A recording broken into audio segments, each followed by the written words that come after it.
Welcome into the Locked On Knicks podcast. Gavin, Schall, Alex Wolfe. Today we break down a matinee blowout for the New York Knicks, 129-107 over the Charlotte Hornets. A big performance from the big three. Emmanuel Quickley chipping in, and why this team is a revelation from a passing perspective. All that and more next on Locked On Knicks. You are Locked On Knicks, your daily New York Knicks podcast. Part of the Locked On Podcast Network. Your team every day.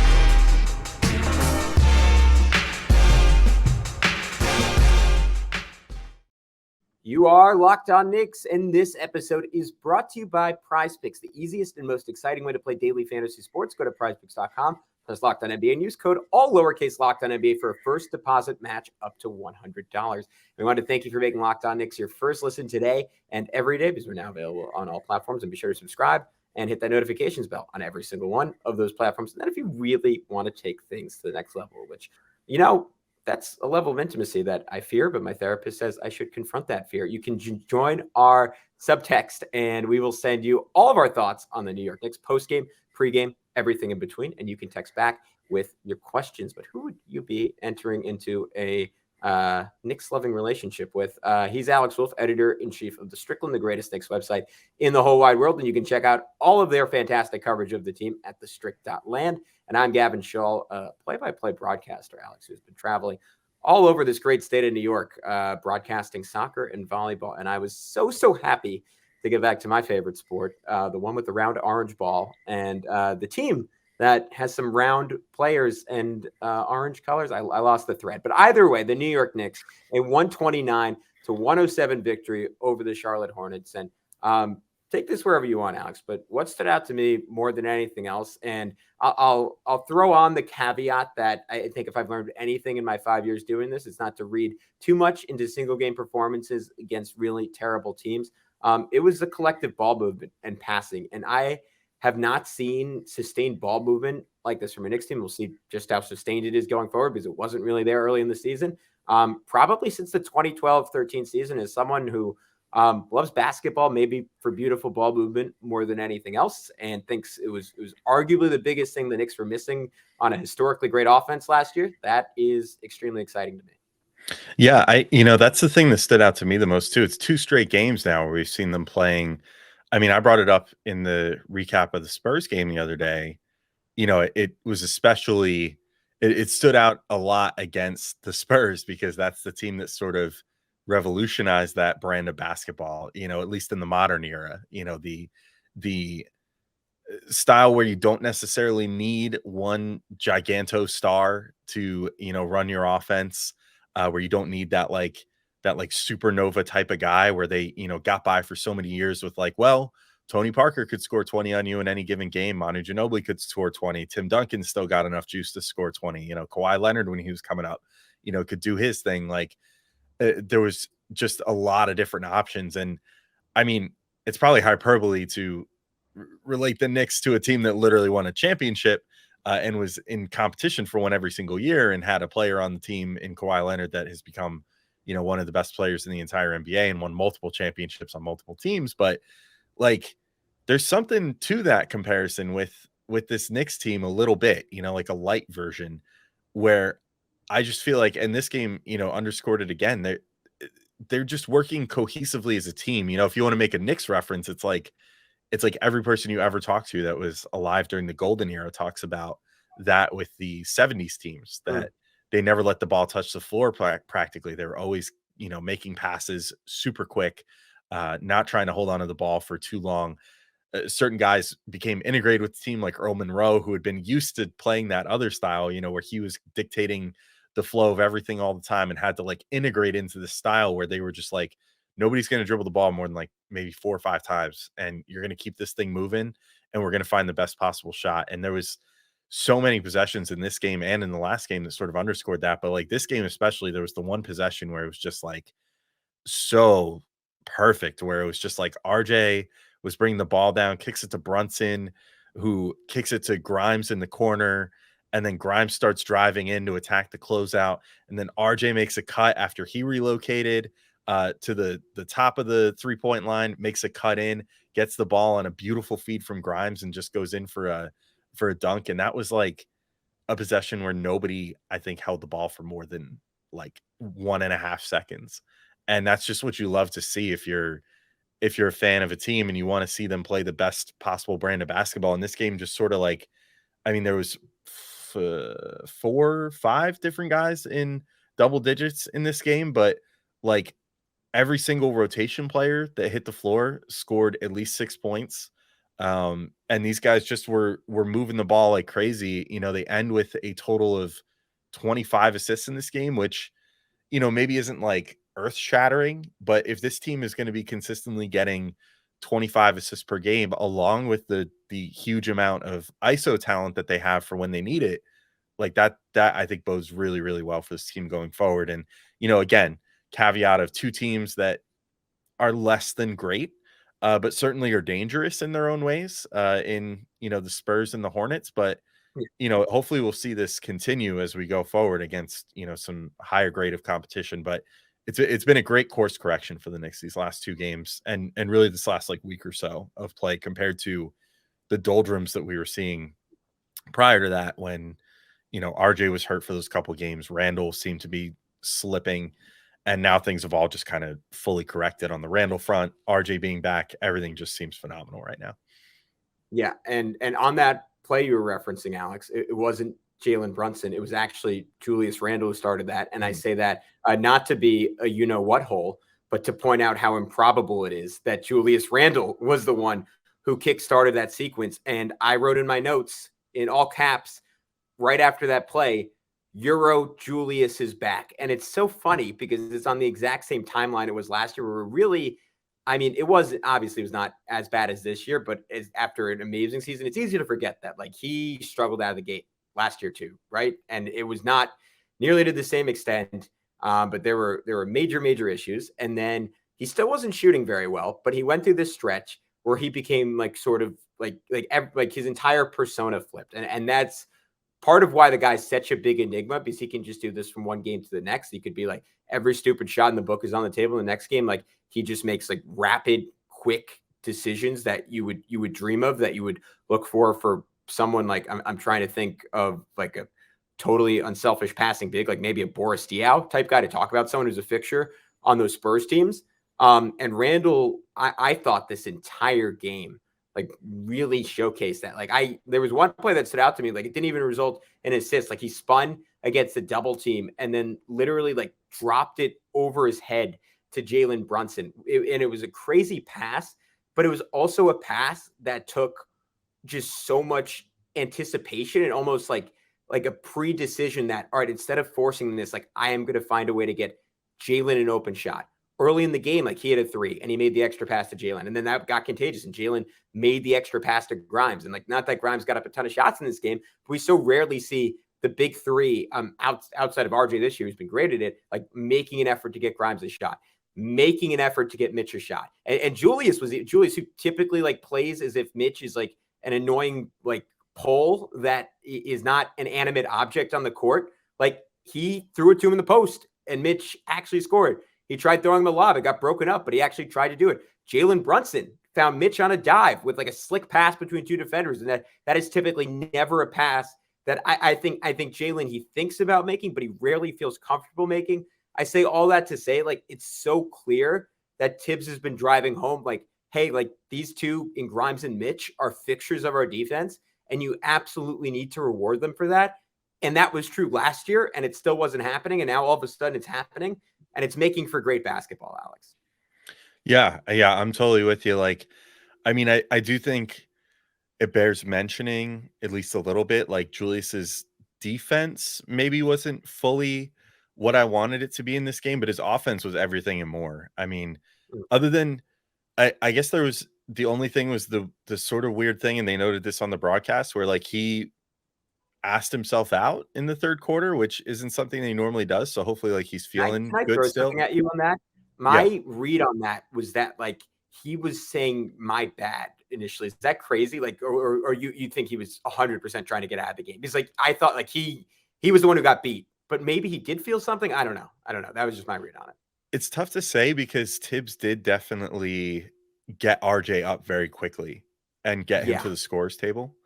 So my inclination is that he was asking to be out. Yeah. Also, he's never done that before to say my bad, and he's never said my bad about anything. So it seems unlikely. But yes, I go ahead. I was just about to say that too. Like he's never put his hand up and been like, "My bad, I Hey screwed guys, up that that defensive one's play." on me. That one's on me. No, when he's coming down the floor, he's already preparing in his head. Well, we didn't do well enough on that play. You just hear him muttering it under his breath on the broadcast, like, oh, all of us let my guy score. Yeah.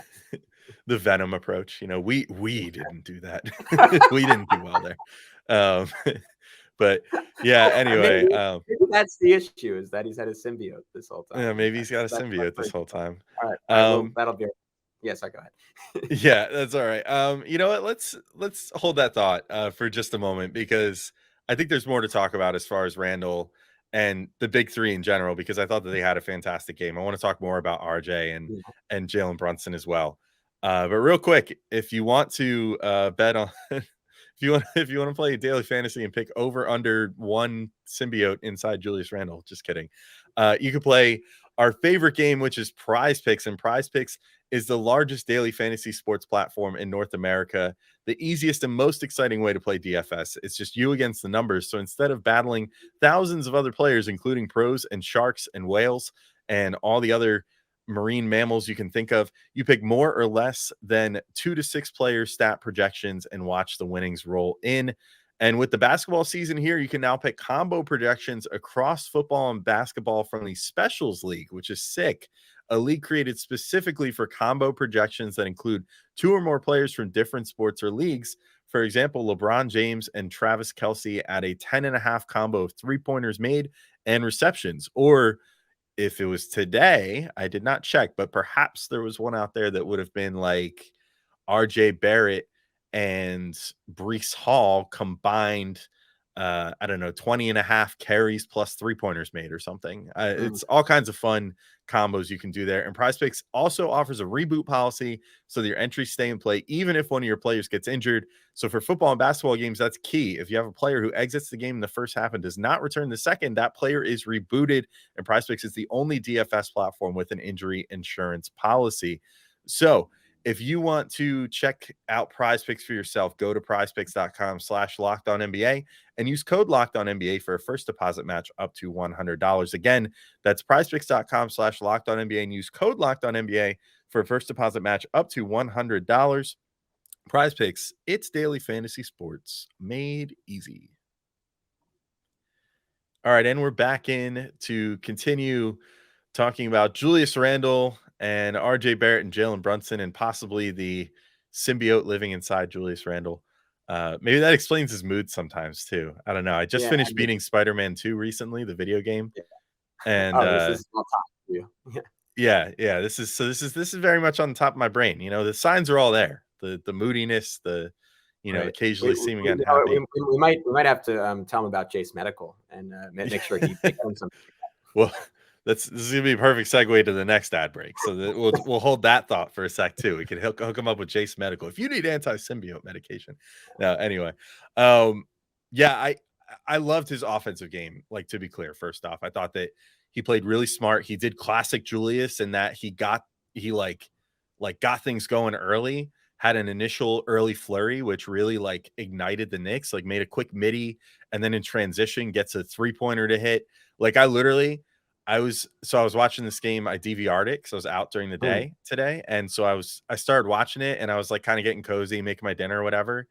And then I looked down and was eating something. I looked back up. I was like, how did they get up 5-0 already? What the heck did I miss? It's the first 35 seconds. And then, so I had to rewind and I was like, wow, Julius really did it in this game. And, I thought that he had good active hands. He ended with 3 steals in this game. Some of those were just by virtue of being right place, right time to kind of catch the deflection off someone else, but still, hands are hands, and being able to corral that is a big skill. But the way that he was looking for everybody, I mean, there were a few times where whoever he kicked it to didn't make the shot, but I thought that he reasonably could have approached 10 assists in this game if every single person that he had hit their shot.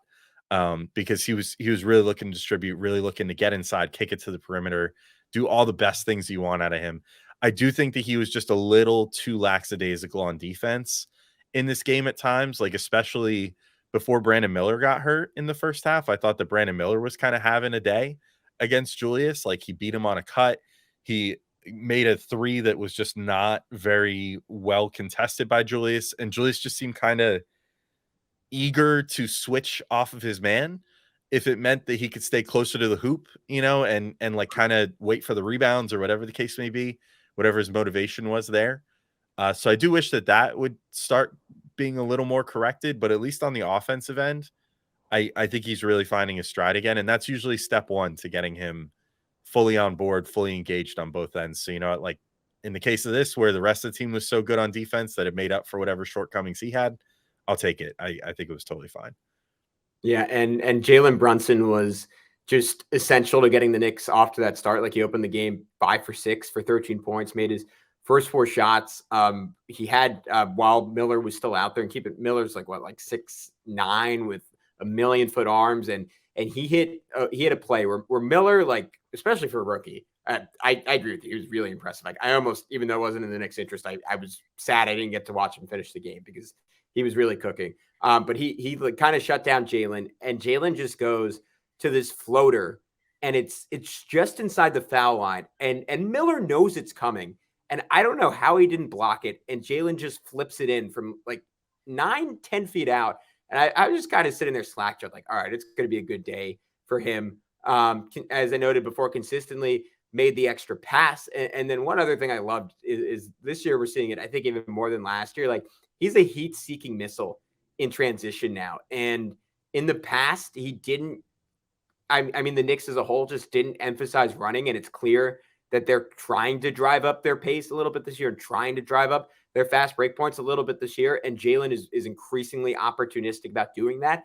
And then he, as good as he is in the half court, like, it just becomes even more deadly when guys' feet aren't settled and he can be the one to initiate the contact. Like, it's just over. He's getting to the foul line every single time. It honestly reminds me of kind of a miniaturized prize James Harden in terms of how strong he is and how good he's finishing off of contact, because his balance is just absurd. So that was all really good. And then, Alex, we got another fantastic game from RJ that was keyed in part by him shooting 4 for 6 from 3-point range. So the hot streak to start the season is not going anywhere. Like, ESPN still has him at 47% from 3, but they're not taking into account the newest game. So he's probably going to come out to around, I don't know, like 52 after this, 53 after this. And obviously that is not sustainable, but we've said it a million times before with RJ Barrett. If he's hitting 37% of his threes on volume, and I think more important than anything else, teams treat him like a shooter, and he's still hitting that mark, like, he's going to be great. And I really don't have a lot of other questions. He's like, everything this year about the process with him is fantastic. And that was no different today. Well, I got good news. NBA.com has updated his stats, and because they're the fastest gun in the West here.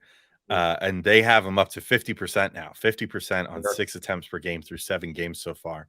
I mean, that's not insignificant either. Like, I know that we talk small sample size all the time, but one more game, he's at a 10th of the season, which is crazy. So the fact that he's shooting this well, I mean, regression for him means that he's probably still a 40% shooter this year from 3, which, if he's doing that on volume and doing all the other stuff that he's doing, that's all that we could ask for and more. I would have been happy if you told me that he would shoot 34% on 6 attempts this year from 3, just because of what that would have meant for his overall, ability to draw the defense and everything else.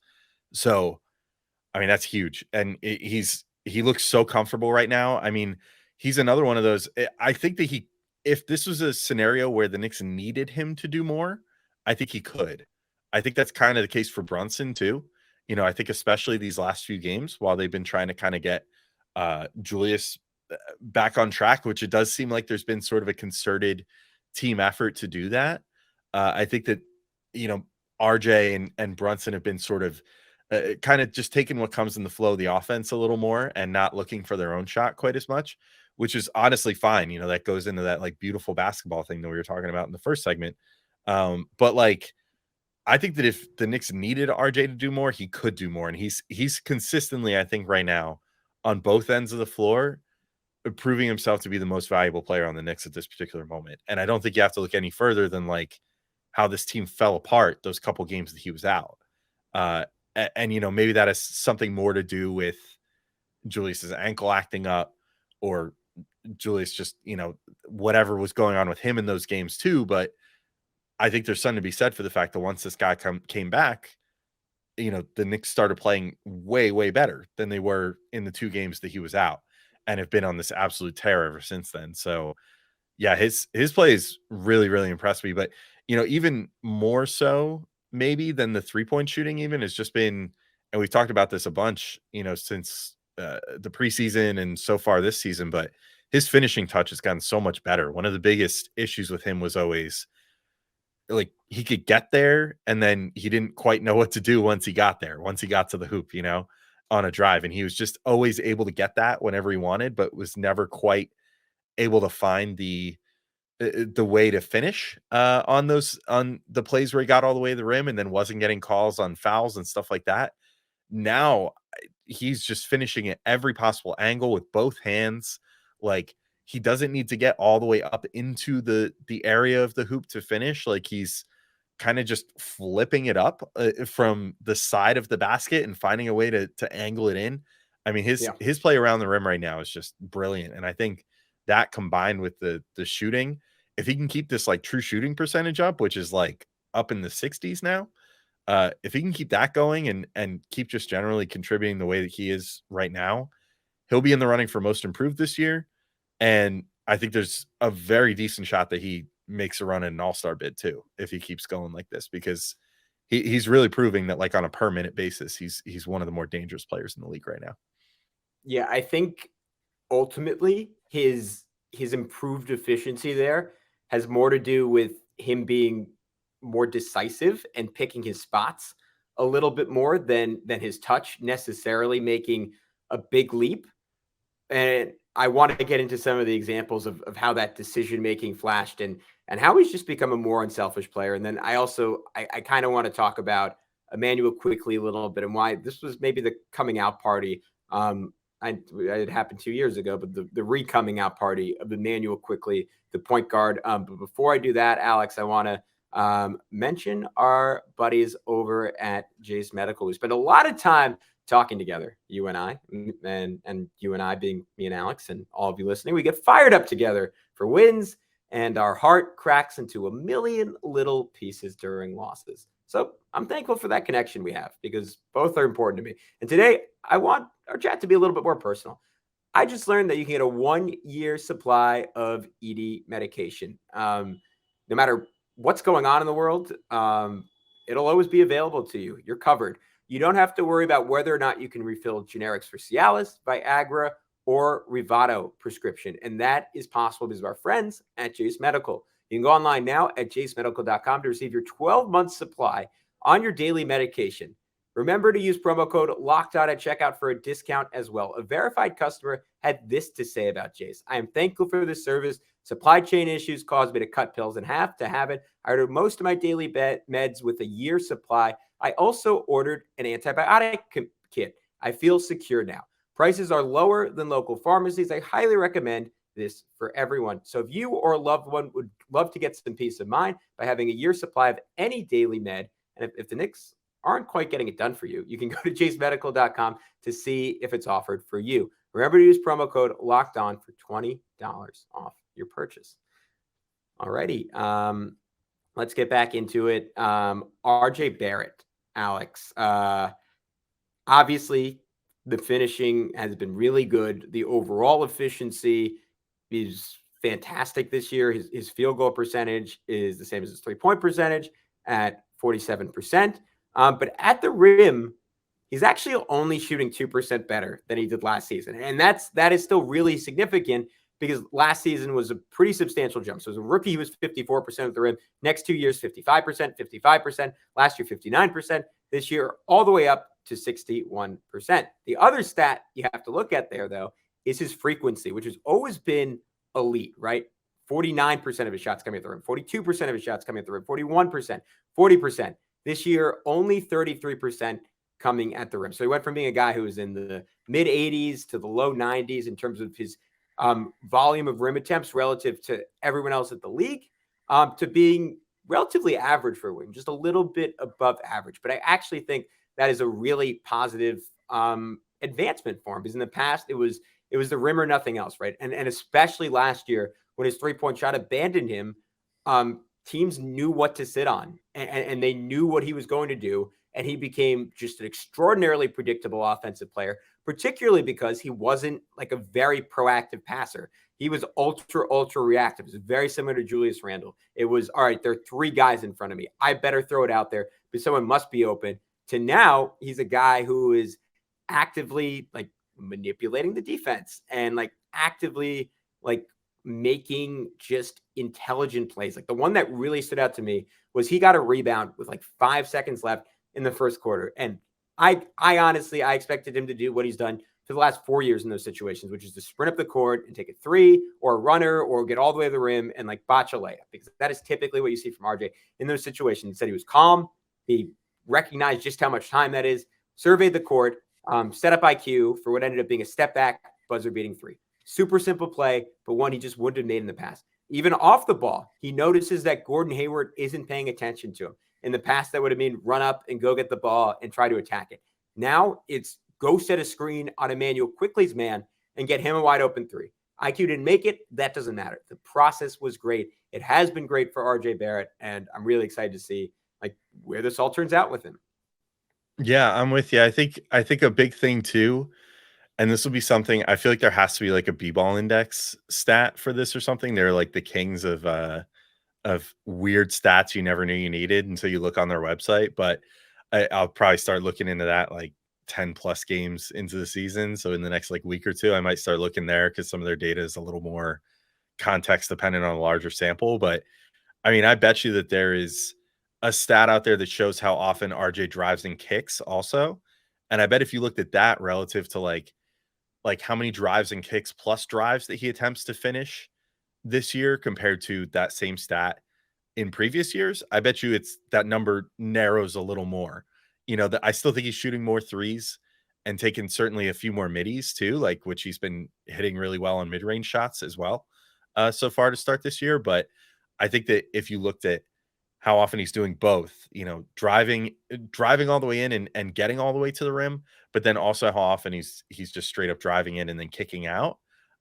Which actually, now that I'm thinking about it, there might actually be an NBA.com stat for that. So maybe when I stop talking, I'll try to quickly look that up. But I bet his actual like drives per game is probably pretty similar, because it seems like he's just weaponizing it differently now. And you know, of course, he's getting more foul calls too, which will help in the department of it'll count as less attempts because he's not making them, but he's generating those free throws there, which are still points.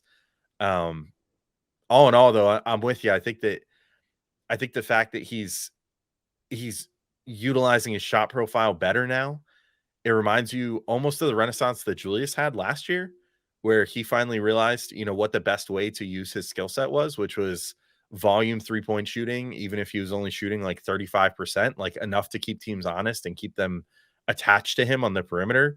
And then otherwise, you know, not going to his mid-range shot as much, even if he's capable of making it, and instead trying to get all the way to the hoop, generate free throws, or use that to collapse the defense and kick it back out to shooters. And we're also just kind of seeing this style of offense for the Knicks now, where you're basically saying to any given player, and this includes the bench and the starters, if you have the ball in your hands, you should be trying to drive in theory, and all the rest of the players other than the center out there with you should be out around the perimeter.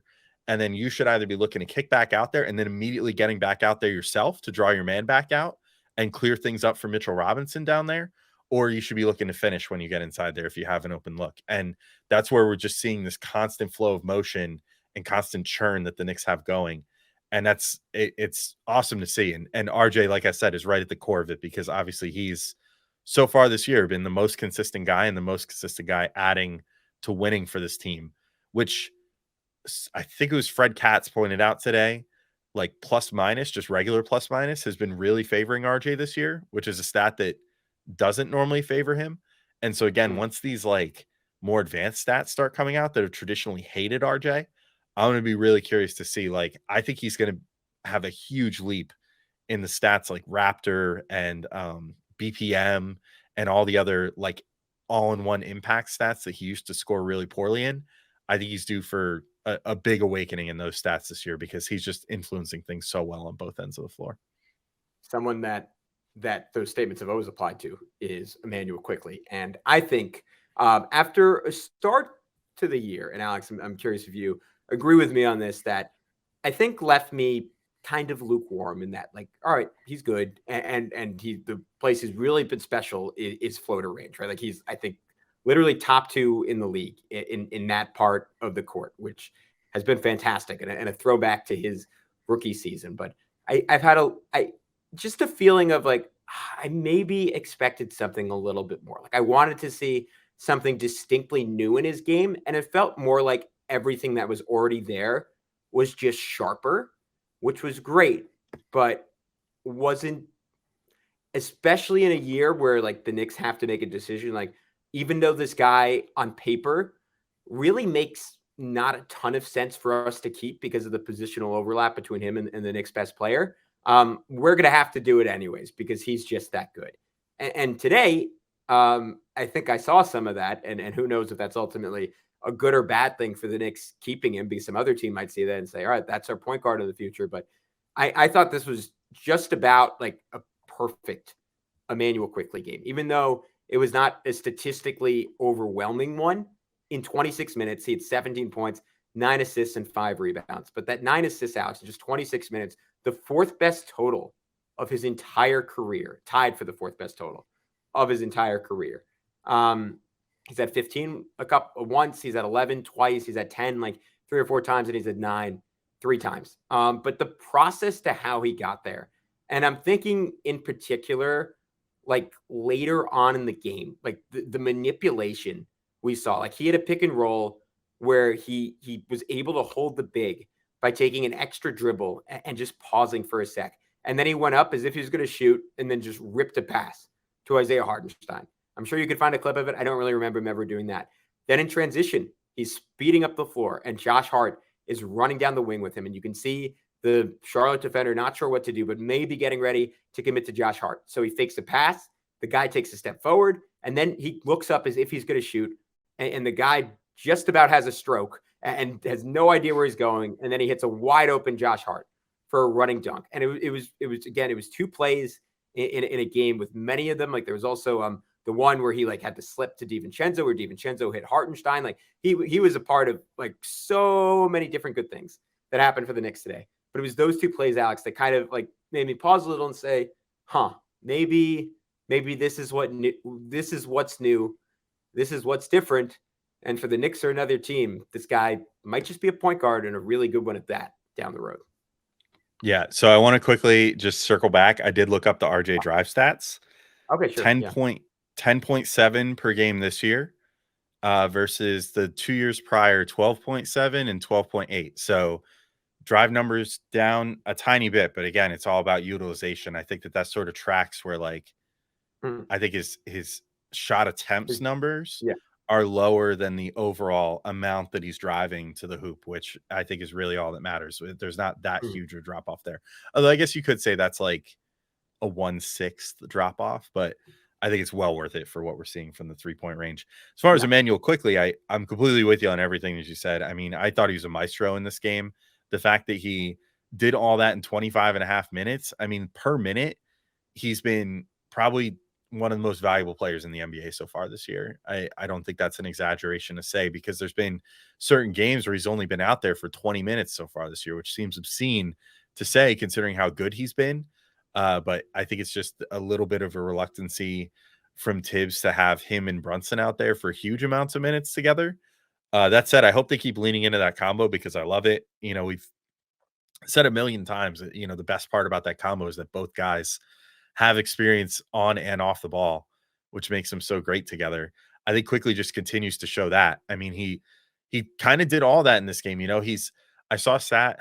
I apologize to whoever tweeted it because I forget who pulled the stat, but someone in the last few days prior to this game tweeted that Quickley is like number 2 in the entire NBA in mid-range efficiency this year, thanks to his floaters and his mid-range jumpers. And it was only behind like, I want to say it was like Durant or something. Like it was someone. That's what I was referencing before. Yep. Oh yes. Okay. Sorry. I was zoned out while I was looking for RJ stats, so I might have missed Yeah, no worries. that Yeah, no, particular reference. yeah, no, but I didn't remember. I was saying floater range. I forgot that it was like all inclusive. Which for a guy like, Yeah. remember his rookie year, we would have Benji on and we'd be like, "Hey, is this guy like, he's awesome, but is he going to make a single mid range jumper in his career?" To now that's pretty amazing. Yeah, it is crazy, especially because it looks so smooth now. Because I mean, it's weird because I still, if I was only looking at his 3-point shot, I would still have those same reservations, I think, because he still leans into his threes.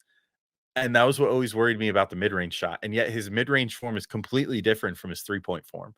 You know, it's like he has literally cooked up two completely different jump shots for what he needs, which is kind of crazy. Yeah. Like, says a lot about his depth as a player and how much he works on his craft. Like, that he has one entire different shot for shooting the longer range shots to try, which clearly is more directed towards keeping his body in a straight line and keeping, you know, the trajectory of the shot going straight, where he's kind of leaning into it, pushing that arm a little more forward.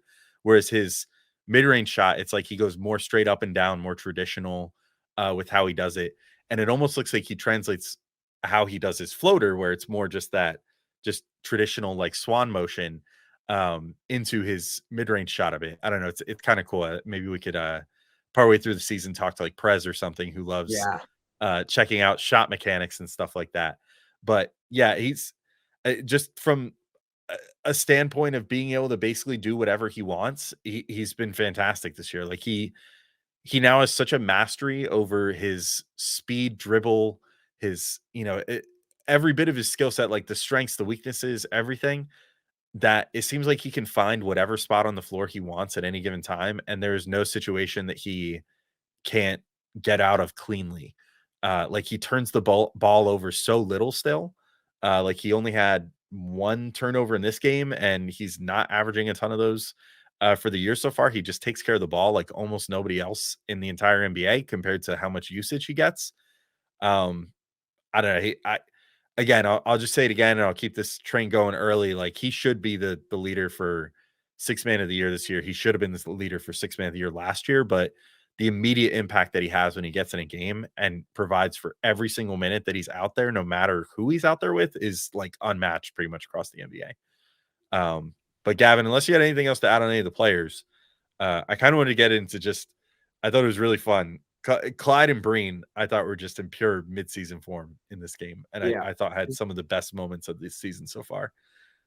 Two incredibly quick things. I just wanted to shout out Mitchell Robinson, one, because he got the ball a lot in this game, two, because he actually scored on a post up, and it made Steve Clifford so irate that he just immediately took a timeout. It was a real feeling of, this guy scoring on us.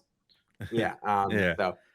So anyways, you got a little extra there if you're on the YouTube version, but so that was cool. And I thought really solid game for Dante DiVincenzo. My big 9 games in, my big Dante DiVincenzo thought is like, when he's out there and he's just doing role player stuff, like even when like today was 1 for 6 from 3, I didn't care. Like I loved just about everything he did in this one. I think the Knicks have issues when they ask him to be more than that, and they ask him to, which he did a little of in this game, to like bring the ball up and be a little bit more of a point guard and like facilitate things and create things. I think that's when you start running into trouble, and that's when you start pushing up on his limits. When he can just kind of like fill needs as they pop up, like he does a little bit of everything. He does it all pretty well. So those are my 2 other reads on this. But I also want to get into Breen and Clyde because I thought it was fantastic.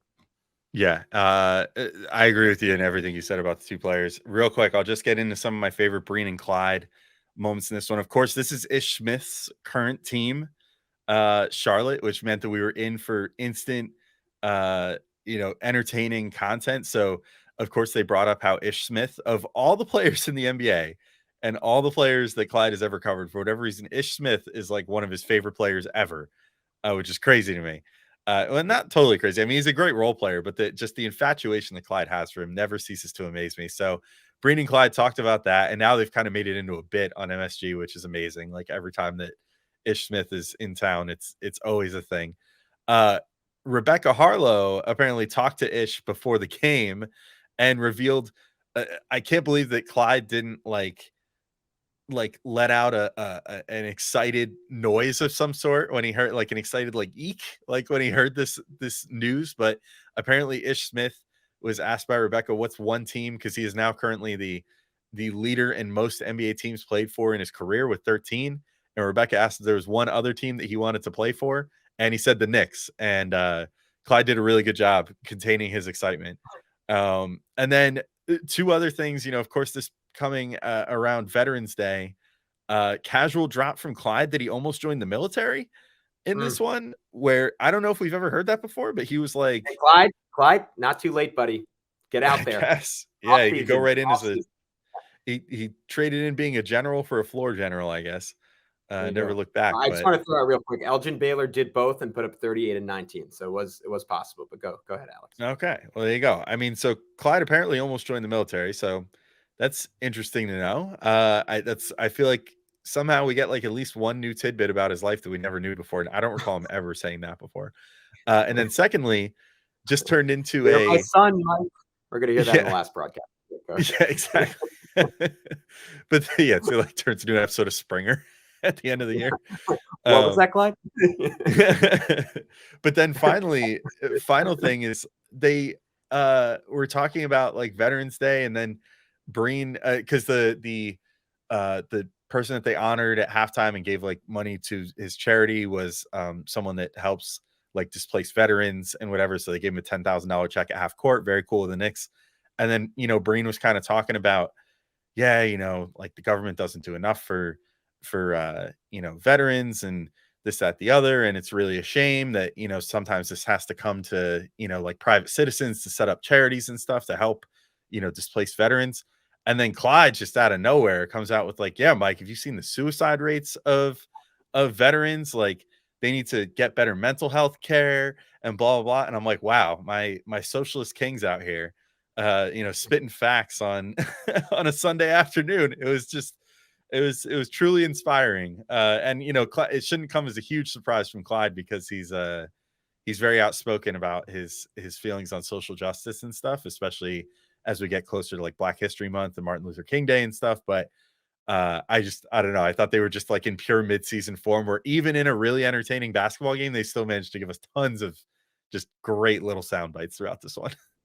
I think there's something about the matinee where it just becomes a little bit more informal, and there's probably this feeling there of like, all right, not that many people are watching. This one's really for the boys. This is for our friends. I liked the one basketball related comment that Clyde made about when Breen was kind of going on this whole thing talking about Julius Randle and man, what a warrior he was playing through that injury. And to Mike's credit, like he is generally the antithesis of a PR shill for the New York Knicks, like his whole career. And this is risky when James Dolan like holds your job in his hands. But I think Mike's always known like he's talented enough and valuable enough to get away with it. Like he's always spoken the truth.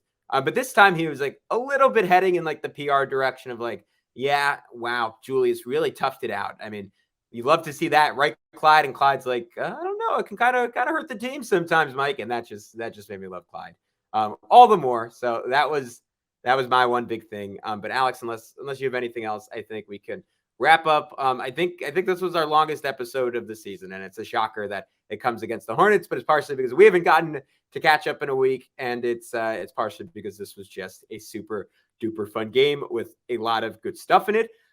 We are gearing up for an absolutely loaded week of Knicks basketball. It starts tomorrow night against the Boston Celtics in what would let's keep all of our fingers and toes and everything else crossed. Would be their biggest win of the season against the Boston Celtics. So until then, he's Alex. I'm Gavin, and we will talk to you very, very soon on Locked On Knicks.